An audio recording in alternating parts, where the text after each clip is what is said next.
আচ্ছা, আমি আমার লাইভের কাজটা আমার হেডফোন গিভওয়ে ক্যাম্পিংয়ের যে বিষয়গুলো সেগুলো একটু শেয়ার করি।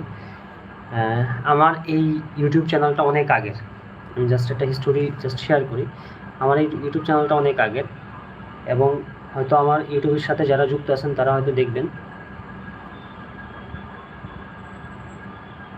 হয়তো দেখবেন যে আমার এই ইউটিউব চ্যানেলটাতে অনেক প্রায় 300+ ভিডিও দেওয়া আছে।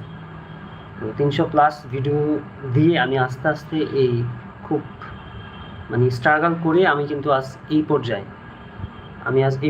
তো যারাই আমাকে দেখতেছেন বা যারাই আমার ইউটিউব চ্যানেলের সাথে যুক্ত আছেন এবং ফেসবুকের সাথে যুক্ত আছেন, সবাইকে এতটুকু বলবো, আমি এই চ্যানেলটা এবং এই ইউটিউব ফেসবুক পেজটা খুব এক কথায় আসলে একটা ইউটিউব চ্যানেল বা একটা ফেসবুক পেজ দাঁড় করা